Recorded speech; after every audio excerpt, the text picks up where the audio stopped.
Vamos começar hoje o nosso primeiro podcast Ágape. Como fala? Kit Kat, não? Kit Kat Ágape, patrocina nós. Sejam bem-vindos ao nosso primeiro podcast. Aqui nós falamos sobre igreja, sobre Bíblia e o mais importante, sobre o amor de Deus. Com vocês, Edmundo Carlos.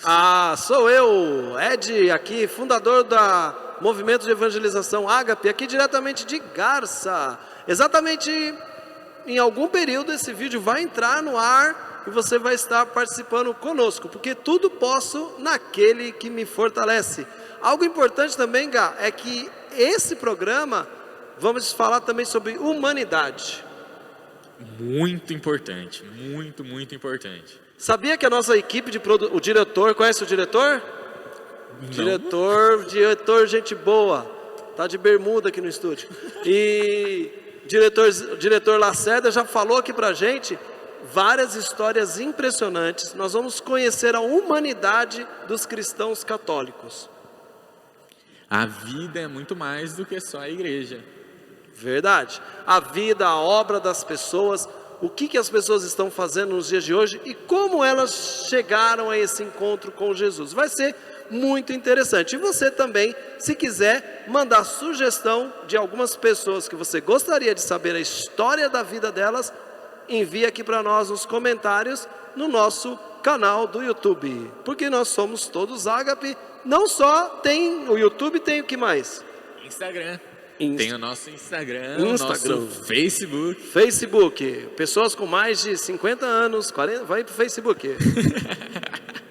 Mas segue já, nesse momento, para o que você está fazendo, segue a gente no Instagram, Somos Todos Ágape. Somos Todos Ágape. E aqui no nosso canal do YouTube, Somos Todos Ágape, porque sempre quando pintar um novo vídeo, assim que a produção liberar o vídeo, você vai receber um comunicado em sua casa. Compartilhe, aperte o sininho.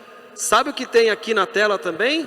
O diretor, eu não sei onde é, se é aqui ou se é aqui. Eu acho que tá por aí. Tá aqui em cima. Tá por aí. Tá por aqui. É o nosso QR Code. Não é coaching de treinamento, não. Mas aqui você pode também estar ajudando esta obra de evangelização.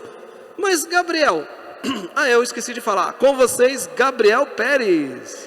Muito prazer, sou do Ágape desde a sua fundação e estamos aqui hoje para conhecer vidas, conhecer pessoas e ser mais humanos, que esse é o nosso objetivo. Ser mais humano demais, como diz Padre Fábio numa grande música. Sabe que eu tava lendo ontem, Ed? O que aconteceu? Tava lendo. Às vezes,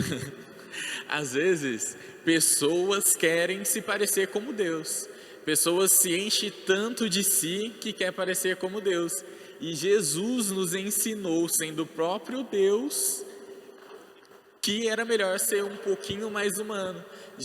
Deus quis descer na terra, se encarnando em Jesus, para nos fazer, para se sentir mais humano.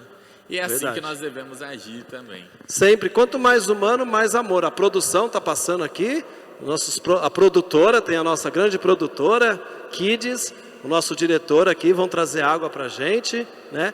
Agora, Gabriel, se as pessoas que conhecerem nós pelo Facebook, pelo Instagram ou pelo canal no YouTube, gostaria ou quiser que o Ágape esteja na sua cidade para um evento, para uma pregação, para um retiro, para chorar no velório, para um batizado de criança, como é que faz? Um batizado de criança vai ser meio difícil, viu? Mas vamos lá. Nós temos aqui, dentro do nosso Instagram, vai ter todas nossos meios de contato. Você pode entrar em contato por lá e assim conseguimos agendar qualquer coisa para nós fazermos um evento para que o Ágape esteja onde você está. Muito bom, mas já falamos muito do Ágape, né? Olha aqui, falando em Ágape, água é vida, beba água. Ó, a aguinha para você. Obrigado. Tá? Viu a deixa? Aí, diretor, vai aprendendo. Então, esse é o piloto, é o primeiro programa. Começamos. Gente, esse programa é mais novo que a Kids. Por incrível que pareça. Por incrível que pareça. E é mais novo que você também, né? Ah, isso eu sei. Assim como todas as pessoas que existem na Da Terra. face também. da terra. Ô Gá, a coisa mais incrível que eu ouvi falar sobre a minha idade foi uma menina que era aqui da igreja. Ela falou assim que o Ed é tão velho, que ele viu o arco-íris em preto e branco. É difícil.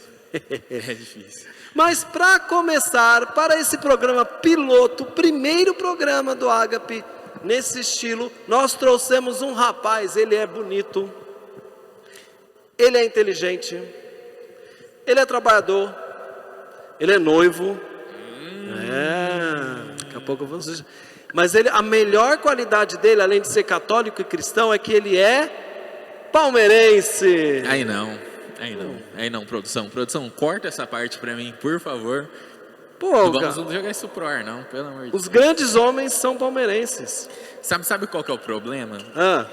Palmeirense tá acostumado a ganhar. Não sofre. Não sofre. Por enquanto, né, Gá? Triste. Por enquanto. Mas de quem que nós estamos falando e quem nós vamos chamar para fazer parte desse grande bate-papo? Com vocês, o nosso amigo, diretamente de São Paulo, Railson. Chega aqui com a gente. Railson! Aê! O homem... Boa, Rai. Estamos todos vacinados, né?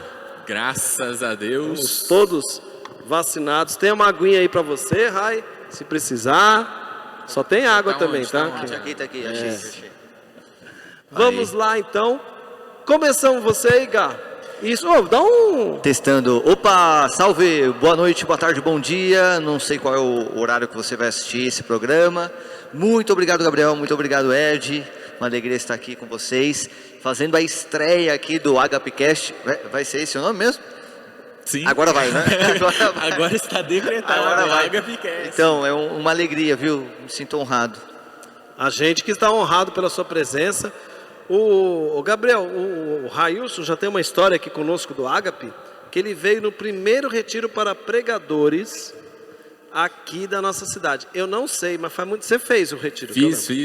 E esse retiro deu muitos frutos, porque as pessoas que hoje estão dirigindo e fazendo momentos aqui participaram justamente desse retiro. Verdade. Ele veio faz muito tempo.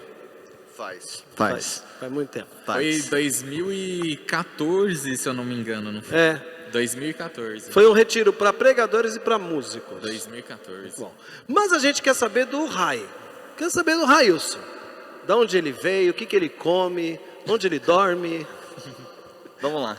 Por que ele tem barba? Segundo o Dioguinho, Preciso não tem gilete fazer. na sua casa. Não tem gilete na sua casa. Abraço para o Dioguinho, abraço para todos os servos do Movimento de Evangelização Ágape. Você serve do Movimento de Evangelização, ajuda aqui a compartilhar esse vídeo e a distribuir para que cada pessoa sinta o impacto do amor de Deus. Gabriel, vamos começar com você aí. Aqui na minha ficha está falando que você que vai fazer a primeira pergunta. É justamente isso. Primeiro vamos querer saber do Railson. Railson, quem é o Railson hoje? E da onde você veio, o que você faz, qual que é a sua diocese, qual a sua comunidade? Perfeito. Vamos lá. Bom, eu sou Railson Araújo, sou da Diocese de Campo Limpo. Diocese de Campo Limpo é a diocese oriunda do Ed, né? É uma diocese relativamente nova, né, em idade, quando nós pensamos nas dioceses de todo o Brasil, criada ali em 1989, a partir daquela cisão determinada pelo Papa João Paulo II, quando dividiu a arquidiocese de São Paulo em novas dioceses. Daí criou-se a Diocese de Santo Amaro, a Diocese de Guarulhos, a Diocese de Osasco e também a Diocese de São Miguel Paulista e a Diocese de Campo Limpo em 89. Então nós somos um território geográfico grande, somos, se eu não me engano, 6 ou 7 cidades ali na Grande São Paulo, somos mais de 106 paróquias atualmente, e nessa diocese é muito forte 2 movimentos: a Renovação Carismática Católica e o movimento do TLC, o treinamento de liderança cristã, que nasceu lá em 1967 com o Padre Haroldo, na cidade de Campinas, né? E que o Ed teve a graça de participar do primeiro... Eu fiz nono TLC diocesano, 1995. É isso, eu também fiz o TLC, não foi lá em 95, não. Fiz o meu TLC em 2008, se não me falha a memória, em 2008, Só que a minha experiência de conversão não foi no TLC. Ah, mas segura. Daqui a pouco você vai falar. Tá bom. Não é agora? Não. Não, então já, né? Então tá bom. Mas enfim, não foi dentro do movimento do TLC, então eu já participava de igreja desde cedo, né? Desde moleque. Então eu cheguei na minha paróquia, que é o Santuário São José Operário, no bairro bonito, maravilhoso, chique e seguro do Capão Redondo. Capão Redondo, tranquilo. Imagina. E ali eu fiz a minha catequese de primeira Eucaristia e ali fiquei, não saí mais. Então em 2002 eu recebo a minha primeira Eucaristia. No final de 2002 eu já estou participando de grupo de oração. Em 2003 eu já estou servindo na pastoral de coroinhas e acólitos e ali eu permaneci. Então me envolvi com a catequese de crisma, então era coroinha, depois me tornei acólito, virei catequista de crisma e depois eu fiz a experiência do TLC. E com o movimento do TLC, que era um movimento que dava de certa forma um protagonismo para os leigos, eu comecei a pregar. Comecei a pregar para jovens, comecei a pregar para adultos e mais tarde eu já estava pregando a nível diocesano. Comecei a visitar outras paróquias, né? Então as coisas na minha vida foram muito precoces, assim, pensando em igreja. Então com 14, 15 anos já estava pregando, já estava liderando. Falando em precoce, quantos anos você tem? 30. 30 Agora já? tenho 30 já. Sua profissão atualmente? Então, eu sou teólogo de formação, então eu trabalho em escola com formação humana e cristã. Então é um colégio confessional católico, então eu cuido de toda a parte que trabalha os valores cristãos, os valores humanos, né? Aquilo que nós chamamos, tá aqui o cartaz da campanha da fraternidade, né? Que chama reflexão sobre educação integral. Então no colégio a gente aplica um pouco dessa dinâmica de educação integral que passa pelos valores cristãos. Então muito eu atuo bom. No colégio dessa forma. Mas o Gabriel queria saber que tem alguma coisa no seu dedo aí, o que é essa aliança, como é que é? Entendi. Sem detalhes, mas você atualmente é? Então, estou noivo da Jeane, né? Jeane Maria, que é do Santuário São José Operário também. A gente se conheceu, na verdade a gente já se conhecia antes ali do bairro, né? Mas a gente voltou a se reencontrar dentro da igreja. Né? Então ela também servia dentro do movimento do TLC, foi coordenadora, né, por uns 2, 3 anos, mesmo depois, antes da coordenação, ela já servia dentro do movimento do TLC, então a gente já trabalhou muito juntos dentro, né, da igreja. Hoje que ela não está mais dentro do movimento, mas continua, claro, participando e muito próxima da paróquia. Então a gente pode fazer um convite, né, Gá? Jeane, queremos você aqui, hein? Está mais se convidada. E eu coloco mais ainda, se você não fala isso agora, ia te dar um problema. Railson do céu. As mulheres são bravas, as mulheres católicas, cristãs também, Gá? Imagina. Nunca. Nunca. As mulheres católicas são santas. Sim. Amém. Amém? Amém? A produção... Confirmo. Confirmo. Porque... A gente brinca assim, mas a força feminina dentro da Igreja Católica é muito grande. O próprio movimento Ágape, ele tem, eu acho que 20% do movimento são homens, os 80% são mulheres. E elas que levam tudo aí. E essa é uma realidade da igreja no Brasil. Não tem como nós pensarmos igreja no Brasil sem a presença feminina. Não tem como. Todos os movimentos, todas as paróquias, o próprio sistema de catequese, né? Não sei se a gente vai entrar em detalhes em relação a isso, mas hoje eu sou professor de curso de formação básica para catequistas em 2 dioceses, em Campo Limpo e na diocese de Jundiaí. E assim, a grande maioria é de mulheres que frequentam esses cursos. Tanto o curso básico, o curso intensivo, ou seja, a catequese está na mão das mulheres, renovação está na mão das mulheres, o movimento do TLC passa pela mão das mulheres, né? O que nós temos às vezes, o que dá um contrapeso, é talvez no Ministério de Pregação. Eu acho que no Ministério de Pregação a presença masculina ainda é maior, né? Mas nos demais ministérios é impressionante como a presença feminina é esmagadora. Ministério de Intercessão, Ministério de Cura e Libertação, lideranças, impressionante. Nossa, interessante.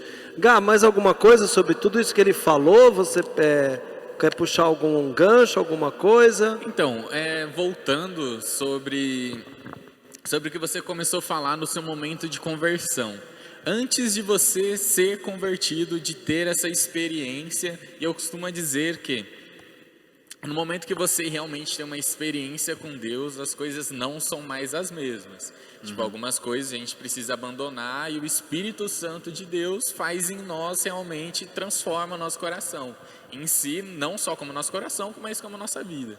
Queria saber quem era o Railson antes disso, como foi sua infância, fazia catequese, sua família sempre foi cristã ali, ia para a igreja, era católica, como que era isso? Tá. Então é até engraçado assim, né? Porque a minha família é de um berço cristão católico. Então a minha mãe muito católica, o meu pai católico também, mas não tão praticante. O meu pai era daquele que assim, ele ia intercalando, né? Ele ia na missa uma vez por ano, assim, geralmente, no máximo duas. Uma vez por ano? Uma ou duas. Então assim, Duas. se ele foi na missa do Natal, ou melhor, se ele foi na missa de finados em novembro, por conta da minha avó e tal, o Natal estava muito perto, então ele não ia no Natal. Se ele foi no Natal, então, aí o finados ficava muito perto agora deixa para ir no Natal. Então meu pai era muito assim, né? Já a minha mãe ia regularmente para a missa, né? Ainda hoje a minha mãe tem uma participação muito ativa nas missas, mas a minha mãe não serve, minha mãe nunca serviu, minha mãe nunca foi ministra, minha mãe nunca fez uma leitura, mas é uma pessoa de missa dominical, dizimista, que faz suas romarias, vai à Aparecida e tal, e tem todo esse zelo pela Semana Santa, pela abstinência da carne, pelo jejum e tal, etc, né? Então eu aprendi muito com a minha família, muito por incentivo da minha mãe, nesse primeiro momento. Então minha mãe me leva para a igreja, me leva para a missa. E aí a minha mãe, quando nós chegamos no bairro do Capão Redondo, porque eu não nasci no Capão Redondo, eu sou pernambucano de nascimento, né? Eu nasci em Garanhuns, que é no agreste pernambucano, e vim com a minha família para São Paulo. Você nasceu aonde? Garanhuns. Onde é isso, Gabriel? Garanhuns. Garanhuns fica por volta de 2h30 de Recife. Você sabe? Já foi para Garanhuns? É Pernambuco. Se você já chegou e já foi em Pernambuco, comenta aqui embaixo pra gente, não é? Eu nunca fui, mas eu queria ir. Se quiser que a gente pregue aí no Parque... Garanhuns. A gente vai. Eu queria ir, eu tenho vontade de pregar em Garanhuns. Gostaria de pregar na minha cidade natal. É verdade. Mas como diz a palavra, o profeta não é aceito em sua terra natal. Verdade. Por isso que eu fugi pra Garça. Então. Eu já não era aceito no Campo Limpo e vim embora. Mas lá no Campo Limpo era uma disputa as paróquias. Elas me disputavam. Uma me mandava para outra. Não, vai para aquela, vai para aquela, vai para aquela. Aí eu vim parar na São Pedro de Garça. De Garça, muito bem. Muito bom. Igual bolinha de tênis, né, mano? Oi? Igual bolinha de tênis, jogava verdade. Foi rebatendo. É verdade. E aí você saiu do Pernambuco e com quantos anos você veio morar em São Paulo? Com 3 anos. Então, 3 assim, o que eu tenho de memória de vida já é aqui. Já em São Paulo. Isso, então assim, eu sou paulistano por adoção nesse sentido, né? Porque eu não herdei sotaque, eu amo a cultura nordestina, amo, assim, eu acho extraordinária a literatura, Suassuna, tal, enfim, Alceu Valença, Ariano Suassuna, Alceu Valença, Bonamalho, Geraldo Azevedo, né? A literatura de cordel, etc e tal. Então, amo muito a cultura nordestina. Mas assim, não acabei herdando o sotaque, né? o gosto pela culinária já é diferente da minha mãe. Minha mãe conserva o sotaque até hoje. Então é mais de 20 anos em São Paulo, mais de 25 anos em São Paulo, e mesmo assim ela ainda conserva o sotaque, muito por conta do contato, as viagens constantes, né? Então ela acaba conservando. Então minha mãe me levou para a catequese. Quando terminou a catequese, na minha cabeça eu tinha isso assim em mente: eu não quero sair, eu não quero abandonar, vou continuar. E aí eu fiz amizade com algumas crianças ali da minha faixa etária, e elas me incentivaram aí, tanto para o grupo de oração, como também para os coroinhas. Então, num primeiro momento... Segura. Você já foi coroinha, acólito? Fui coroinha, acólito, e já tá bom, né? Tem mais alguém aqui nessa mesa, não tem mesa, é uma mesa imaginária. Ô, produção, cadê a mesa? Que já foi acólito também, sabia? Ah, é? Tem a pessoa que tem barba, que está aqui também. Os 3, né? Mas já aposentou ou não? Não, aposentado, na verdade, é um assunto ainda não. polêmico. Um assunto polêmico aqui. Polêmicas. Então já é um coroão já, né? Então, né? Você já é um coroão, mas você já ajudou como acólito. Mas era acólito, éramos acólitos, tínhamos acólitos aqui, né, dentro da paróquia São Pedro, porém... eram acólitos mais velhos, e aí o padre quis trocar a visão de acólitos e deixou só coroinhas. Entendi. Então você teve a experiência de coroinha. Isso, depois de acólito. E de acólito. Aí eu aposentei. Mas grupo de oração você foi com quantos anos? Eu fui para o grupo de oração com 11 anos. Não. Eu tinha 11 anos. Pode? Mas eu não fiquei muito tempo. Ah. Eu tive 2 passagens por grupo de oração. Entendi. Que é o mesmo, é o Caminhando com Cristo. Inclusive, é o meu grupo de oração atual. É o Caminhando com Cristo. É o mesmo grupo. Só que eu tive essa primeira passagem, só que eu não era servo. Eu participava do grupo, mas eu fiquei pouco tempo ali. Depois eu logo me engajei na Pastoral dos Coroinhas, e aí eu migrei. Eu parei de ir para o grupo de oração e fiquei na Pastoral dos Coroinhas, até porque o ritmo era mais forte. Então assim, eu servia na missa de quinta, servia na missa de sexta, tinha reunião no sábado e servia na missa dominical. Então já eram 4 dias e eu comecei a não participar mais do grupo de oração. Bom. Podemos dizer, daqui a pouco a gente vai entrar mais na tua história, que a sua base de fé dentro da igreja, além da sua catequese, também foi na formação de coroinhas, porque os coroinhas eu percebo, e creio que o Gá também, quando no período de acólito, parece que eles têm um contato maior com o sagrado, com a liturgia, e eles aprendem mais, né? Ou estou enganado? Não, sem dúvida, com certeza. Inclusive, eu sempre conto isso. Quando eu tenho a oportunidade de falar um pouquinho, contar um pouco sobre o meu testemunho, sobre a minha história, ou até mesmo quando eu falo sobre esse aspecto formativo, né? Então, com certeza, quando você pega ali a fé, o ensino sobre a fé, a doutrina, é como se fosse um grande armário no qual você abre diversas gavetas. Dentro dessas gavetas você tem a gaveta da liturgia. Então é claro que eu fui formado dentro dessa gaveta da liturgia. Agora, eu não posso achar que porque eu sei bastante sobre a gaveta da liturgia que eu dou conta de tudo. Então faltam as outras gavetas. A gaveta da Bíblia, que é um outro mundo. A gaveta da moral cristã, a gaveta da doutrina social, a gaveta da disciplina dos sacramentos. Então tem vários outros elementos aí. Mas dentro do aspecto litúrgico, claro que isso forjou bastante essa minha experiência de fé. Então é claro que a liturgia, ela muitas vezes nós aprendemos com ela. A liturgia é catequese, ela é riquíssima. Então a gente vai se aproximando da Bíblia, da dimensão moral, da disciplina cristã, da doutrina dos sacramentos. A gente se aproxima mais. A gente não vai ter o pleno domínio, mas é claro que a gente conhece muito mais. Então é importante você reconhecer as cores litúrgicas, o tempo litúrgico. Você entende o que está sendo celebrado, por que o sacerdote usa, por que aquele gesto, né? Por que ele bate no peito, por que ele ergue os braços e tal. Então isso fez com que eu me aproximasse de Deus por uma via diferente daquele gancho mais emotivo, afetivo, emocional. Você vai por um outro meio, mas isso pode ser perigoso, porque você pode se tornar um burocrata da fé. Ou usando uma palavra bíblica, você corre o risco de se tornar um fariseu, que Jesus tanto condenou, que assim, você começa a brigar por rúbricas e tal, por detalhes, né? Então esse eu percebo até hoje, assim, os coroinhas têm muito disso, mas é claro, com o tempo, né? A liderança tem que saber acompanhar, entender que é uma fase para ir podando, educando. Muito bom. Seguimos, Gá. Algo muito importante que ele disse também, só queria frisar, sobre a missa. Às vezes muita gente vai e não entende a missa porque não conhece a liturgia. E é muito importante você entender que coloca aí, vamos colocar aqui 95% da missa é tirada da Bíblia. 95% da missa é tirado da Bíblia. Então, se com a missa, claro que se em 3 anos, se nós acompanharmos a missa, a gente consegue ler a Bíblia inteira, com todos os evangelistas passando ali.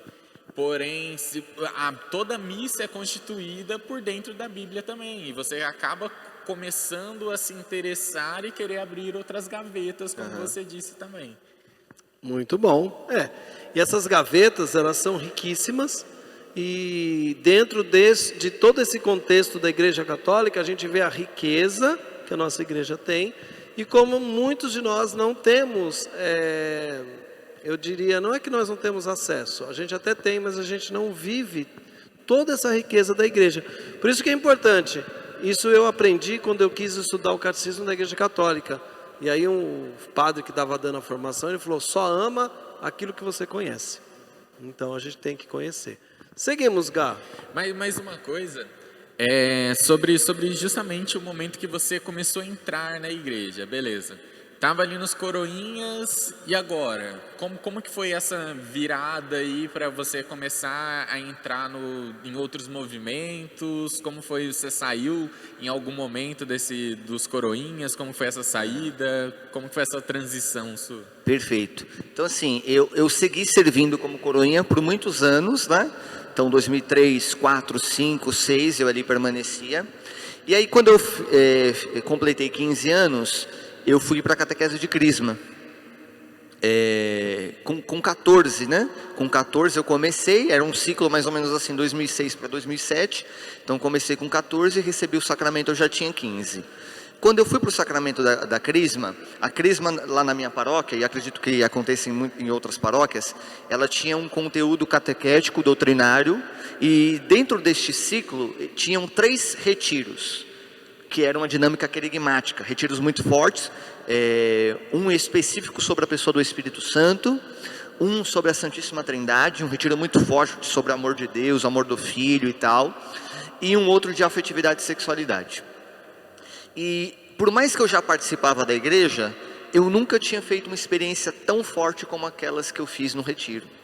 Só que tem um outro evento que acontece aí que foi crucial na minha vida, no ano de 2005, quando os meus pais se divorciaram pela segunda vez.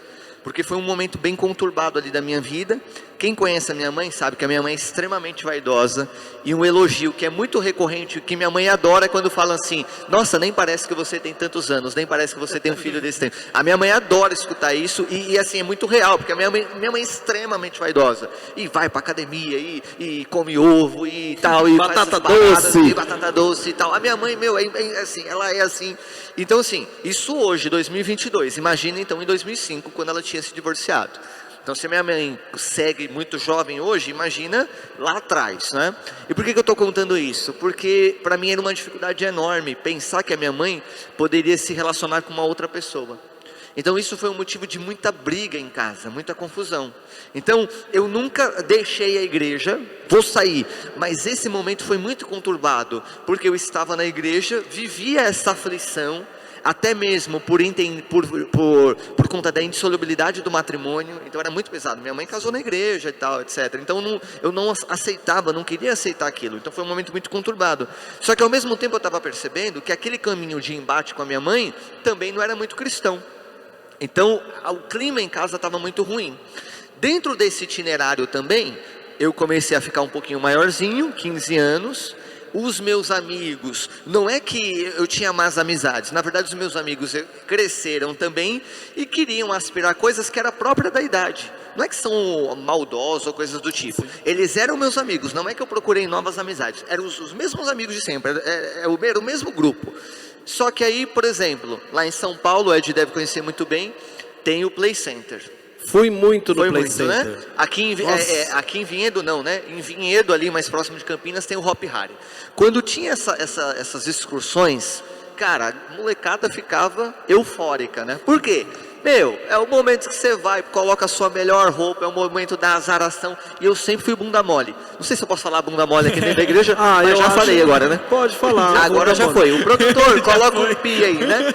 Mas eu sempre fui muito bundão para essas coisas, por conta dos princípios cristãos. Então eu nunca tive coragem de ficar, sabe? E aí os meus amigos chegavam e falavam assim: eu beijei 3, eu beijei 4. Olha, tudo mentiroso. E eu só ali, eu beijei 3. Deixou aqui na minha, sabe? E ali eu fui percebendo que assim, eu precisava tomar uma decisão. Então, cara, eu não quero isso, eu me sinto mal com isso. Mas e aí? O que eu vou fazer? E aí entraram os retiros querigmáticos. Por isso que eu falei de como eles eram. O de afetividade e sexualidade, aí eu tomei consciência. Eu não quero usar ninguém. Eu não quero usar e não quero ser usado. Então eu renuncio isso da minha vida. O retiro sobre a Santíssima Trindade, o amor que Deus tem por mim, o amor que Jesus tem por mim. Jesus se entregou, derramou o seu sangue, me deu vida. E o que é me dar vida? Ora, diante de tudo isso, de toda todo esse torpedo que eu estou vivendo aqui, que eu estou atravessando, Ele me ama e Ele quer que eu tenha vida. Isto é, Ele não quer que eu me revolte. E eu não tenho por que me revoltar. Meu pai está vivo, minha mãe está viva, minha irmã está aqui, está crescendo maravilhosa. Eu tenho saúde, por que eu vou me revoltar? Basta o amor de Deus na minha vida e ponto final. E o retiro dos dons, porque ali eu pude experimentar quem era o Espírito Santo. E eu queria que aquela experiência permanecesse. E aí, o que acontecia, Gabriel, muitas vezes? Quando terminava o retiro e eu entrava no ônibus para voltar para casa, eu tinha um medo danado de voltar para casa, porque eu tinha medo de brigar com a minha mãe e perder a graça. Sim. Ou seja, o que Deus estava me dando a consciência? Eu amo tanto estar nessa presença, eu amo tanto experimentar isso, que eu não quero perder. E aí, com o tempo, eu fui percebendo que mesmo que eu estivesse fora do retiro, fora daquele clima de alguém dedilhando, alguém pregando, eu poderia cultivar a amizade com o Espírito Santo. Então eu falei, sim Senhor, eu quero. Então por mais que eu já fosse de igreja desde pivete, 2006 para 2007, eu dou o meu sim afirmativo a Cristo. Eu paro de ser apenas uma criança que participava, para ser agora uma criança, agora adolescente, agora jovem, que verdadeiramente estava decidindo por Cristo. Eu não vou à igreja porque eu ocupo o meu tempo, porque é o meu entretenimento, não.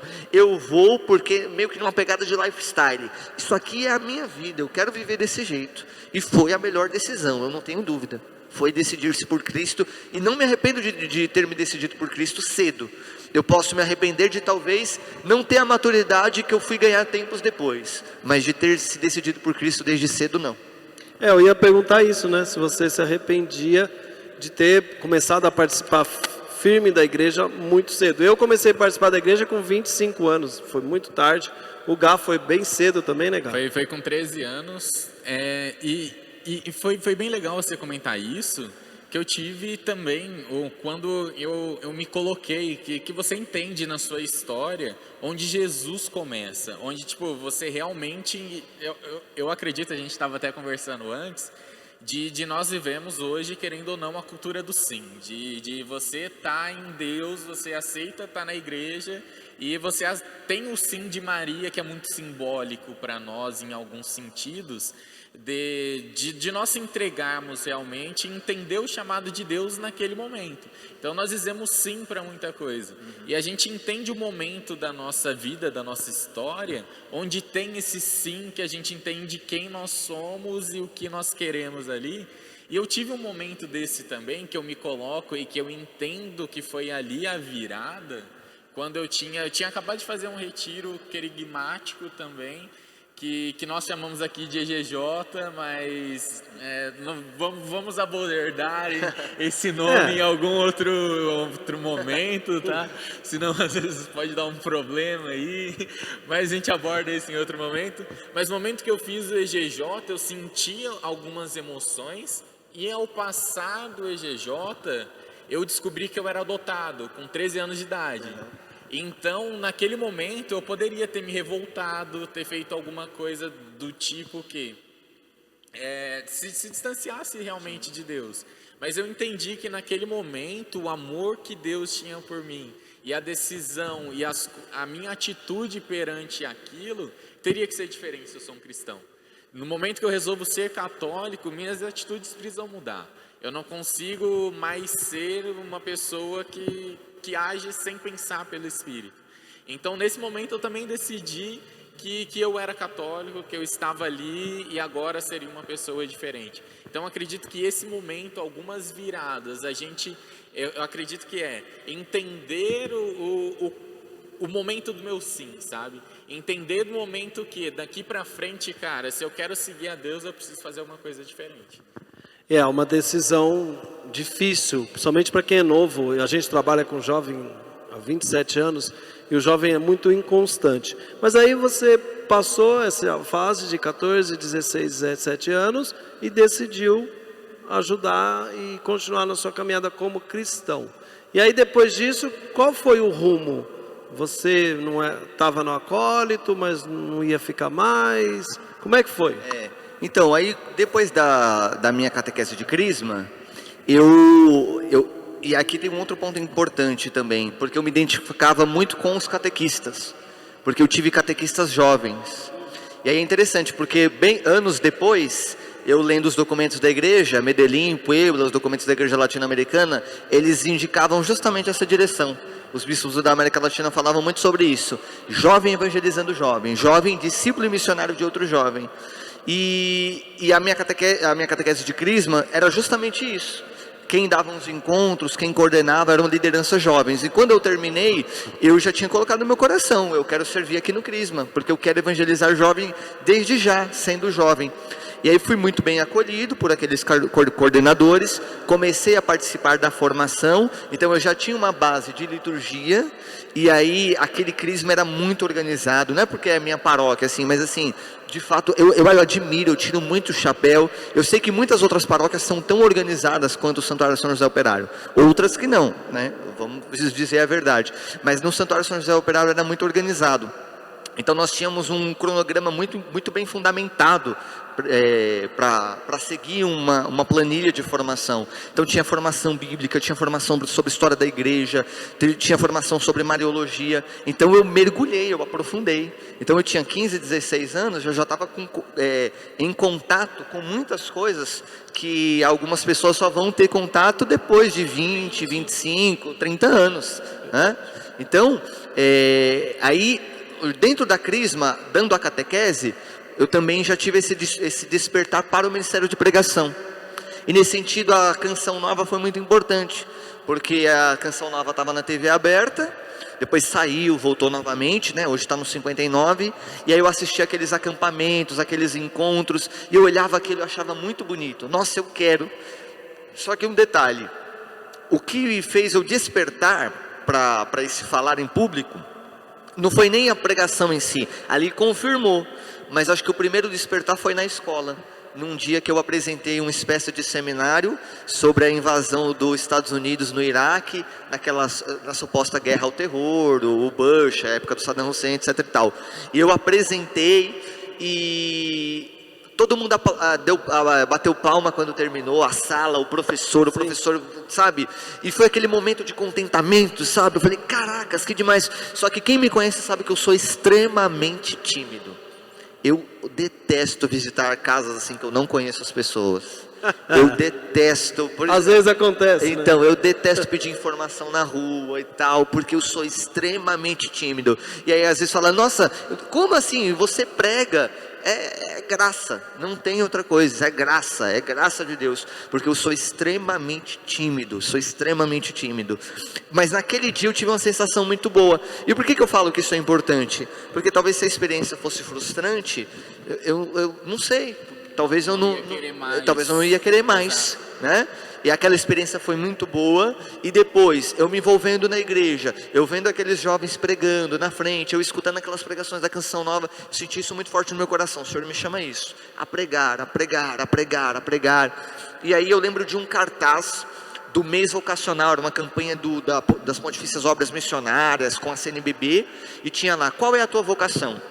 Aí tinha lá, sacerdócio, vida religiosa, família e o catequista.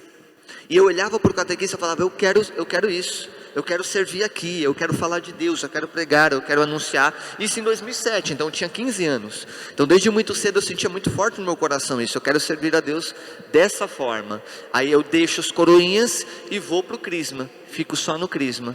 E aí eu começo a pregar conduzindo esses encontros de catequese. Nossa, muito bom. Eu acho que essa experiência, a gente não vai poder aprofundar muito, mas de toda essa dinâmica e esse fundamento do crisma da sua paróquia é muito bom. Eu lembro que eu fui pregar em alguns eventos lá para os crismandos, sempre me chamavam, era muito bom, era muito bem organizado, e você via que os jovens estavam sedentos, né, de viver e de aprender. Então você teve esse chamado, essa vocação a ser catequista, porque eu acho que é uma das dádivas e uma grande vocação dentro da igreja é ser catequista, porque é a porta de entrada para todos os outros movimentos, né? Para todas as outras. Eu até brinco e falo, qualquer pessoa que sair você saiu da sua paróquia, você mudou de cidade, mudou de país, se você quiser e se você estiver preparado e você chegar lá na igreja e falar,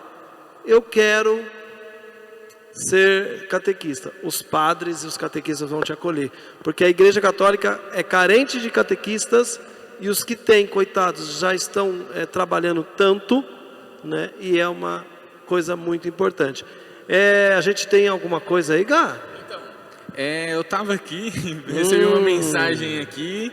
Atenção, a voz da consciência. Pessoa vai. quer mandar uma mensagem para você. Tá. Recado. Atenção, diretor. Ô, diretor, passa aí então, hein? O nosso diretor tá lá, né? Então vamos lá. Exato. Diretor, faz a boa aí para mim. Vamos lá, uma mensagem pro senhor. Ele não sabe, essa mensagem chegou. Caramba, é arquivo confidencial aqui o negócio. É quase isso. Ô, louco, meu, arquivo confidencial. Pode soltar, diretor. Mas tem uma coisa Mano, mas tem uma coisa épica que quando você citar, ele vai lembrar na hora, porque a gente sempre zoa com isso. Foi o Retiro Geração de Profetas, ele ministrando. E pensa, tava ele ministrando oração, eu que ia pregar depois. O Dudu, cara, negão, tocando. E aquela unção, meu tio lá cantando, que a pouco. Nosso grande Henrique. Esse dia foi louco. Agora não pode mais falar Henrique Nevin, né? É Henrique, professor de filosofia. O Henrique da Renovação Carismática, Ministério de Comunicação da Renovação Carismática Campo Limpo. Antes de você responder o Henrique, pode ser que já esteja no ar, pode ser que não esteja, mas parece que tem um projeto, você, o Henrique e mais um pessoal da Catedral. Então, Henrique, queremos você aqui, no podcast, em Garça, em tudo. Vem pra cá. Então, na verdade, assim, é o Casa de Hilel, quando era 2019, meados de 2019, por aí. Na verdade, assim, em 2015, 2016, o podcast nem estava em alta ainda e nós gravamos alguns, mas de forma muito amadora, se chamava Café Mais Catequese. Né? Então a gente trabalhou alguns temas, gravava no celular mesmo e tal, e aí nós retomamos em 2019 com uma parceria com uma rádio da diocese, a rádio da comunidade da M Almas, né? Que é uma nova comunidade que está dentro do nosso território diocesano.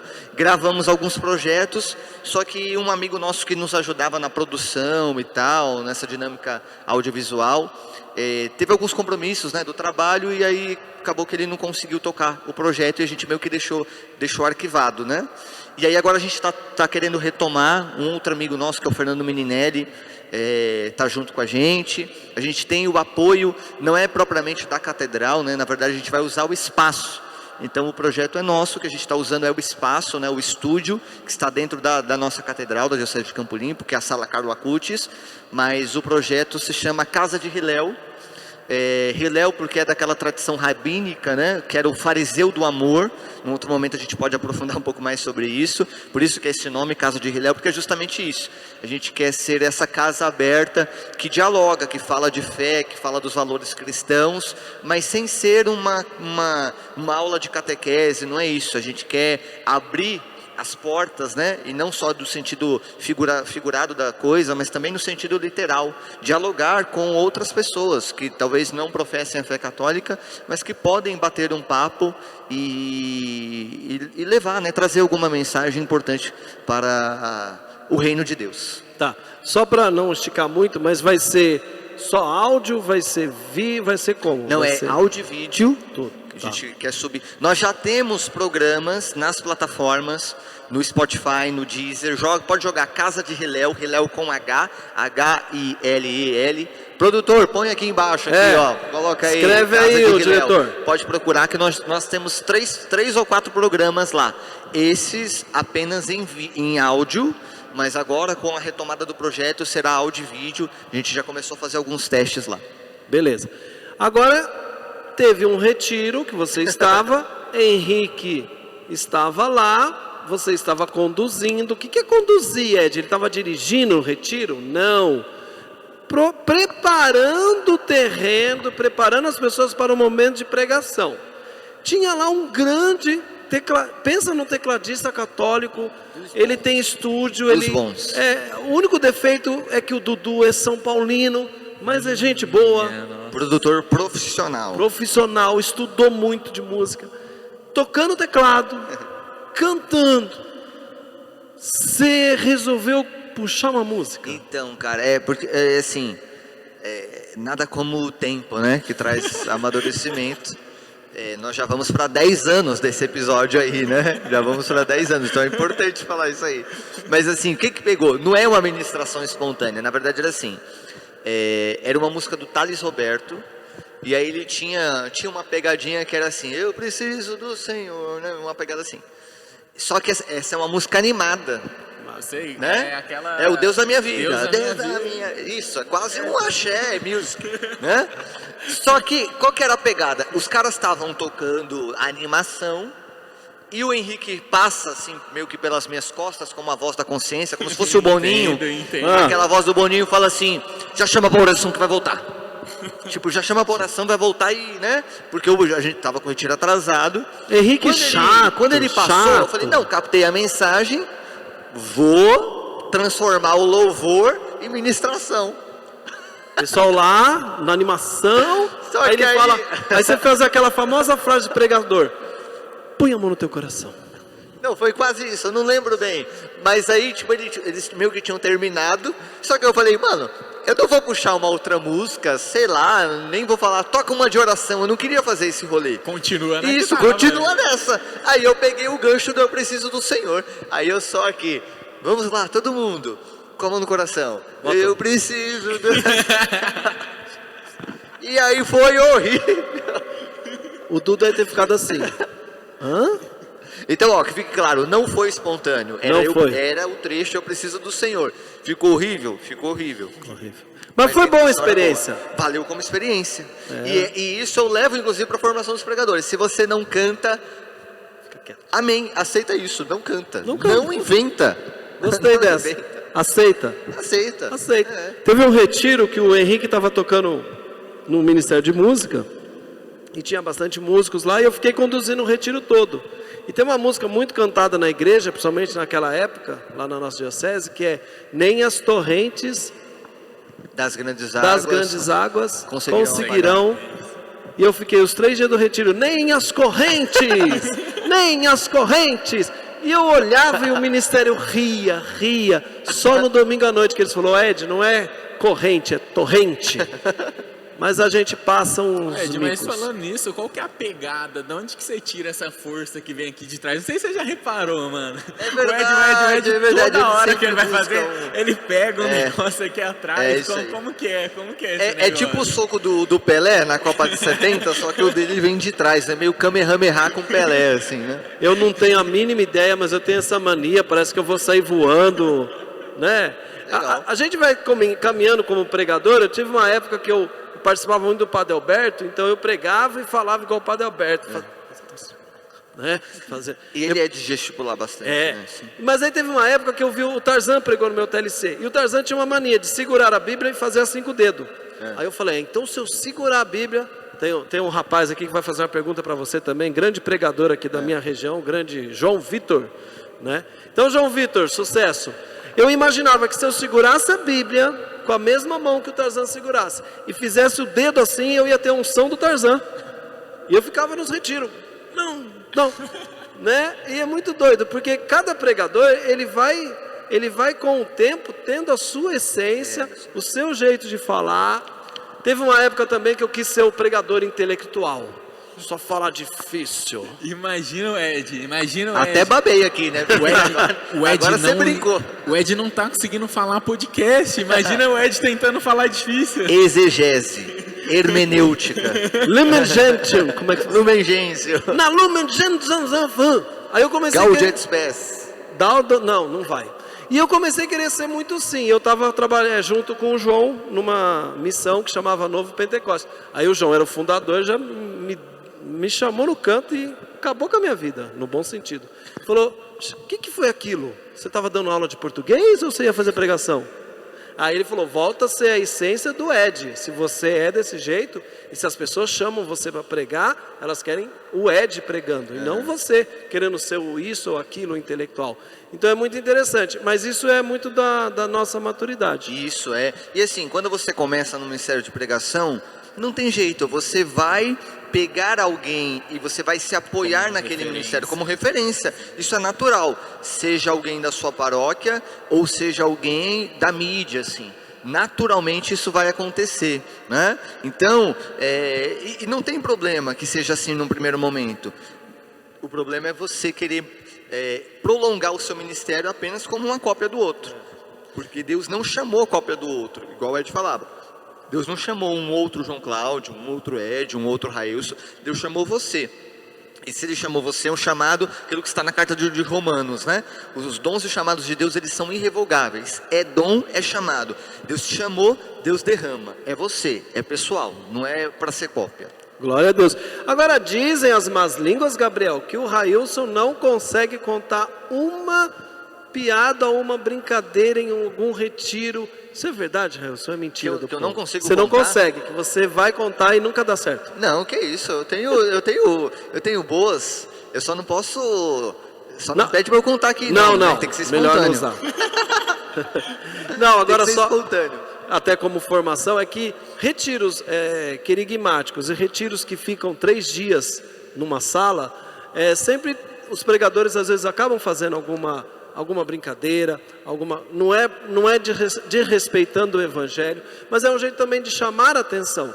Nós do Movimento Ágape temos um carisma muito de dar retiro para crismando, que é muito difícil. Então se você chegar lá no meio dos crismandos e começar a ler um monte de documento da igreja e falar tudo certinho, eles não vão prestar atenção. Então eu vejo que é também uma tática de você ganhar as pessoas, né? Mas aí é o que você falou, cada um tem o seu jeito. E tem gente que consegue, tem gente que não consegue. Sim, né? Exatamente. Então, faz parte. Gabriel vai fazer uma pergunta, eu tenho que dar uma saída, que vai... Vai no banheiro? O diretor está me chamando. Tá. E enquanto você faz a pergunta, vai entrar uma outra pessoa que vai fazer uma pergunta para você também, Railson. Beleza. Beleza?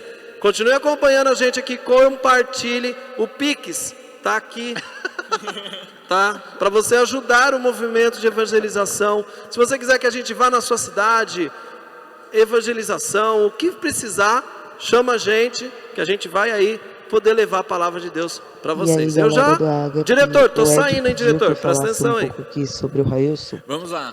E eu queria fugir da imagem que todo mundo tem dele, que é certa, dentre tantas coisas que ele é, que é a Bíblia ambulante, né? O cara que entende de tudo sobre igreja, mas na verdade ele entende. Como que aconteceu? Então, na verdade, no primeiro momento é a renovação que me chama, né? Sei que pode parecer meio preciosíssimo, mas foi um pouco isso, mas é a verdade. Porque assim, e aí foi meio que estágio, né? Eu estava ali na pastoral dos coroinhas em acólitos e migro para o Crisma. Do Crisma, eu migro para o movimento do TLC. Comecei a servir no TLC, fui servir no TLC diocesano. E no TLC diocesano, como eu falei, o TLC é muito forte na Diocese de Campo Limpo. Então tinha uma coordenação muito bem estruturada, tinha também uma escola de formação que estava ganhando muita força. O Ed fala até hoje das escolas de formação do TLC lá, então, que tinham escolas diferentes, porém a escola que ele veio, acredito que é a mesma escola que você veio, tem uma condução muito boa e muito forte em toda a diocese ali. Uhum. E assim, coisa que não tem em outras dioceses, por exemplo, né? Pensando a nível do movimento do TLC. Então, logo que eu cheguei no movimento do TLC, também as coisas foram muito precoces lá. Então, assim que eu comecei a pregar no TLC nas demais paróquias, a nível diocesano, rapidamente eu fui convidado para integrar o núcleo de formação. Com o Henrique que mandou a mensagem, o Marconi, um outro grande amigo do Ed, o Ed conhece também, eles me chamaram então para integrar esse núcleo, essa formação de evangelizadores. Inclusive esse retiro que o Henrique citou, era dentro dessa dinâmica aí, né? E aí eu comecei a servir no movimento do TLC, como pregador e formador, e alguns anos depois, a Renovação também precisava de um formador para o Ministério de Pregação. Aí eu fui convidado. E aí eu comecei a servir dentro do movimento da Renovação, então eu fui voltando, né? Porque eu tinha começado lá atrás, fui voltando para servir dentro do movimento da Renovação. Só que a Renovação, ela é bem organizada e ela fala muito dessa comunhão, da unidade com o movimento. Então eu estava servindo, mas eu precisava participar de grupo de oração, eu tinha que ter grupo de oração. Só que nesse período eu já era universitário, então era meio difícil achar um grupo de oração. Aí o que eu fiz? Coloquei na minha cabeça que eu tinha que organizar um gol grupo de oração universitário dentro da minha faculdade. E aí comecei a trabalhar para produzir um gol, né? E aí teve uma troca de semestre e entraram 2 membros da renovação na faculdade. Aí... Nossa, aí foi bênção, porque aí o gol decolou, aí ele saiu. Claro, não foi um gol perfeito, mas assim, meio que com muito combate, com muita dificuldade, até mesmo questões de horário, etc e tal, mas a gente conseguiu. Era 10 minutos, 15 minutos de intervalo, pregação, com oração, com exercício de carismas, né? Então foi um período bom e que me fez com que eu voltasse, me inserisse novamente no movimento. Não só como alguém que oferece algo para o movimento, mas que se sente parte do movimento. Né? E aí eu voltei, terminaram então as minhas aulas, né? Terminei o ciclo da universidade e voltei para o meu grupo de oração Caminhando com Cristo, aquele lá de 2003, agora como servo. Incrível. Vamos parar aqui um pouquinho, chamar o Ponce pra gente. Boa tarde, beleza? Olá. Prazer, João. Salve. E aí, Raíssa, tudo bem? Beleza. Estava acompanhando ali, né, todo esse bate-papo, essa conversa, achei sensacional. É uma forma, né, da gente estar ganhando uma experiência, aprendendo, né, com pessoas de fora também. E é uma honra estar recebendo aqui, né, você. E aí, pegando o gancho, né, nessas perguntas, em tudo que foi falado, eu acho que algo muito importante, né, que a gente deve levar em consideração, que é o ponto assim da família, né? O quanto a família é importante, né, não só para nós, mas para todas as pessoas que estão dentro ou fora da igreja, né? E aí, minha pergunta é no sentido assim, se você, né, você, Railson, você tem interesse ou sonho, né, em si de formar uma família mesmo, o quão isso é importante para você, né, para estar continuando, dando continuidade na sua caminhada dentro ou fora da igreja? Perfeito. Excelente pergunta. E eu começo respondendo ela, trazendo uma formação ou informação que é importante, a gente até falava sobre isso, né? Agora há pouco. O matrimônio, ele está acima de qualquer ministério que a gente exerça. O matrimônio é o sacramento, e o sacramento está acima do ministério, né? Então, como a gente falava agora há pouco, como que com a maturidade isso é importante. Então, graças a Deus, acho que eu já passei daquela fase da loucura, do eu quero servir, eu vou fazer. Hoje, cara, de verdade, e eu falo isso sem demagogia, se chegar o final de semana, eu olhar na agenda e falar assim, poxa, hoje sábado não tem nenhuma pregação, eu falo, glória a Deus, que maravilha, eu vou poder ficar em casa, ou vou poder ir num cinema com a Jeane, ou vou simplesmente ir lá na casa dela, a gente vai assistir uma série, vai assistir algo no streaming e tal. Então assim, passou aquela loucura inicial, e hoje Deus vai confirmando cada vez mais isso no meu coração, que Ele conta comigo, né? Eu vou servi-lo, não só no ministério, mas eu continuo servindo com a minha vida. E aí eu olho para a minha vocação. Eu nunca quis ir para seminário, de maneira séria, eu nunca quis ir para seminário, nunca fiz encontro vocacional, porque no meu coração sempre foi muito certo isso, né? Igual aquilo que eu falava do cartaz, sacerdócio, vida religiosa, família, catequista, né? Então eu nunca quis a vida religiosa, eu sempre gostei de ser leigo e gosto de servir a Deus como leigo. Uma vez que eu sou leigo, Deus confirma no meu coração que essa é a minha vocação, aí tem 2 caminhos, eu posso ser o leigo celibatário ou o matrimônio. E hoje, através do caminho de namoro, o caminho de noivado, então eu estou discernindo o que? Deus está falando no meu coração que é o matrimônio. Então, desde já, o Senhor já vai me preparando. Então, eu vou tomando cada vez mais consciência disso, de que eu sirvo a Deus através desse ministério, mas daqui a algum tempo, Ele vai me entregar um sacramento. E a partir desse sacramento, Ele vai querer me santificar ali. Como eu vou ser esposo, como eu serei pai mais para frente, como eu serei, aí depois anos para frente, avô, etc e tal, como alguém que ajuda em casa, né? Então, ser um bom pai, o que isso exige de mim? Ser um bom esposo, o que isso exige de mim? Então, o meu tempo em família, o meu tempo em casa, então isso o Senhor vai solidificando cada vez mais no meu coração, que a vocação está acima do ministério, não pode ser o contrário. Se Deus tirar no meu microfone hoje, se eu não tiver mais chamado para pregar, se eu não tiver mais turma de catequese para ministrar, mesmo assim permanece o chamado de santidade. Então jamais posso me apegar a isso aqui. E a pandemia nos provou justamente isso. Foi um momento no qual nós saímos dos nossos encontros, os rebanhões, os grupos, o microfone.